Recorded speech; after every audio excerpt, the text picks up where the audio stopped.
Hi, my name is Gibson, and I'm the co-owner and creator of the Personal Development School.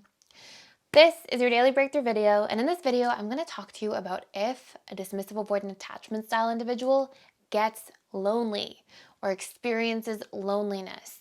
And I'm going to talk about a little bit of how the root causes occur for a dismissive avoidant attachment style, specifically when it comes to the subconscious root reasons that we have barriers to connection, aka create feelings of loneliness sometimes without realizing or meaning to, and what we can do about that.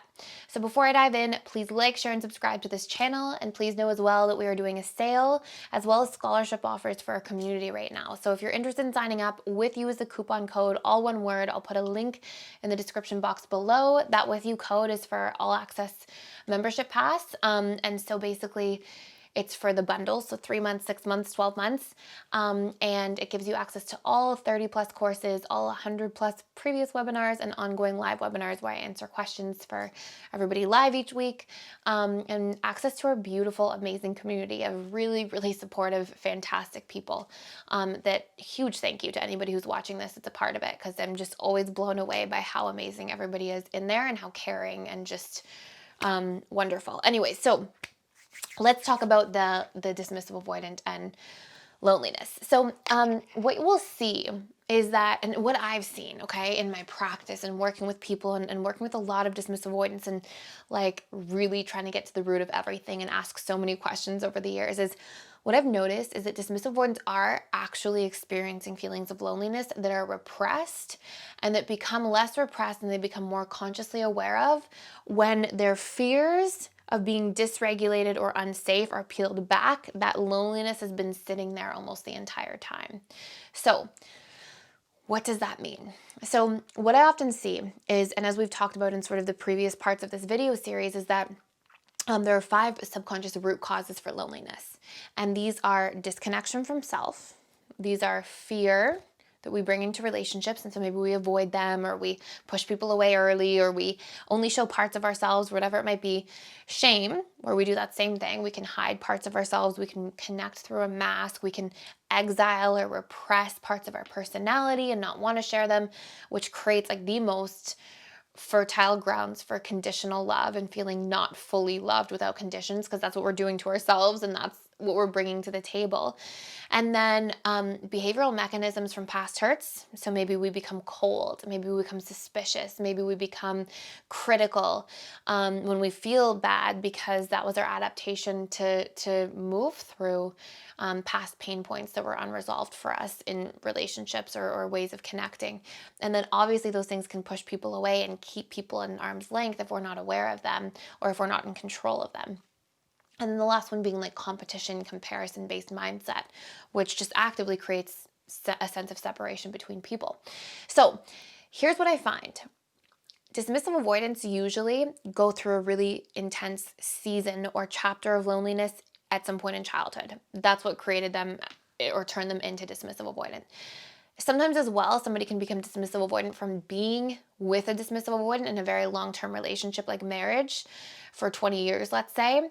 The imprints are less strong because our earliest imprints into our subconscious usually happen between 0 to 3 or 3 to 8, based on the fact that we are just most suggestible at that time because of the way our brain is developing and because of the type of brain waves our brain is producing. Put it almost into like a state of hypnosis. So we're kind of sponges during that time. And then that creates this perceptual filter we see the world through and interact with the world through. So then what we see basically is that like we keep repeating these patterns. Now, we can have those patterns happen later and we can shift our attachment style as a result in a negative way, or we can show up and do the work and we can reprogram and we can come out of an insecure attachment style and become secure.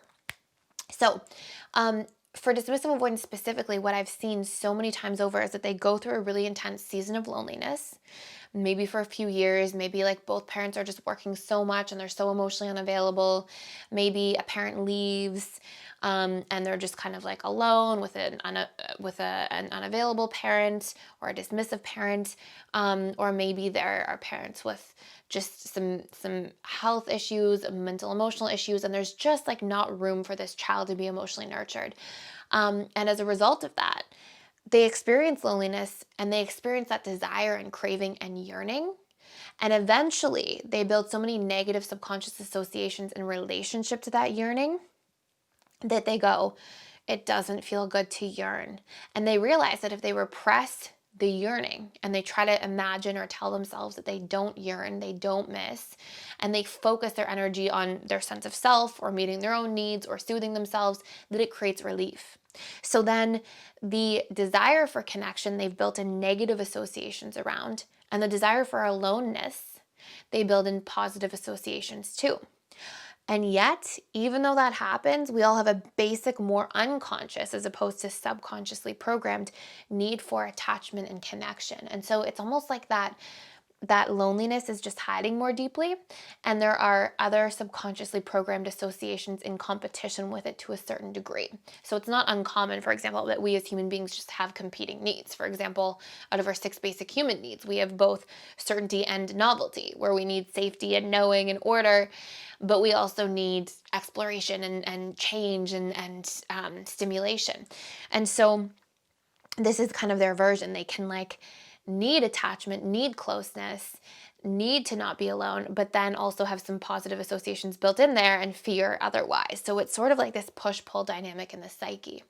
Now, what we'll often see is that because dismissive avoidants fear connection, or fear vulnerability more than connection, to be really specific, once they start changing those subconscious associations and see that vulnerability is safe and it's okay to connect, and they start opening up and reprogramming their core wounds, what they'll often see is whoa, that loneliness has still been there. And they sort of get in touch with it more. And it's kind of a profound experience for the dismissive avoidant. And it often propels them in their adult lives to be able to go, instead of going, oh, I'm just going to repress my yearning. Obviously, if you're doing the work, you're like, oh my gosh, I'm going to go get connection and I'm going to fill my bucket and and it brings them into a space of healthy interdependency. So this is what I've seen so many times over. So that's one just overarching theme that I see in terms of the relationship dismissive avoidants have to loneliness. But another one I see is they can be disconnected from their sense of self. They can be connected to their needs, but their survival needs, not their emotional needs. And because they're usually living in more of a survivalistic state, they can, need their creature comforts. They can need space. They can know when they need boundaries, but they don't necessarily know what they need for emotional empowerment or what they desire or what they want for a career so clearly, or what they need from their relationships and from other people. Usually those emotional interaction needs are much more repressed.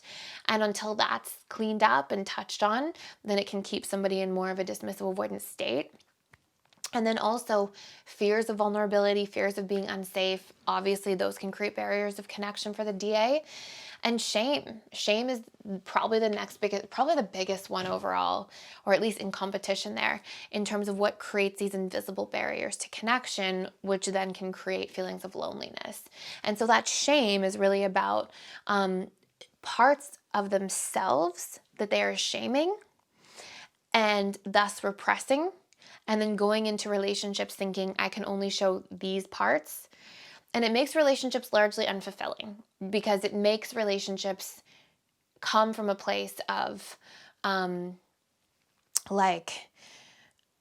just imagine if you're that person and you only show parts of yourself, and then somebody else is showing all their parts to you and you have to accept them and hear them and see them. It's just going to feel like an imbalance. And sometimes that imbalance is also what creates that deactivation, because they feel like they're perpetually giving more than they're receiving, not because other people aren't giving so much to them, but because the dismissive avoidant isn't receiving what they're actually secretly yearning for and needing, because they're not showing what they need or making themselves vulnerable enough for that information to be clear to somebody else. So it's they can only ever receive either things that they're not actually wanting. It's like getting a Christmas gift that you didn't ask for. It's nice in principle and you see that the person's caring, but it's not landing the same way. And so it can be something like that, or it can also be they're not even giving the right information for what they want to receive. And so they just don't even notice that they're receiving. And so those can be some of the problems that create a barrier to connection in their relationships. And then obviously some of their hurt and behavioral adaptations can keep people at bay or keep people not trusted. And those are all barriers to connection. And then the competition-based mindset, we don't see dismissive avoidance usually having as much, of course, sometimes and in certain contexts. But the biggest causes are really like the shame and not allowing themselves to be fully seen. And then the lack of expression of like who they are and what they need by being connected to the deeper self instead of the survival self, which then empowers them to truly see what they desire, what they value, go after those things, express those things, and receive those things as the byproduct of that in their close relationships. So that's the work to be doing. So I hope that all makes sense. If you guys want more information about this, I don't want to make this video like super, super long. So I can actually go into like, then what do you do with that? How do you connect to self? Like, what does that look like? I have a whole bunch of different videos on the channel in different places around that stuff. But I also have tons of stuff in the courses that are just going to save a lot of time and energy because it just goes directly to the part with specific workbook exercises and tools to use. But let me know specifically in the comments what you want and I will provide that for you. So thank you so much for watching. Thank you for being here. Please like, share, and subscribe if you're getting a lot of value out of this channel, and I will see you in the next video.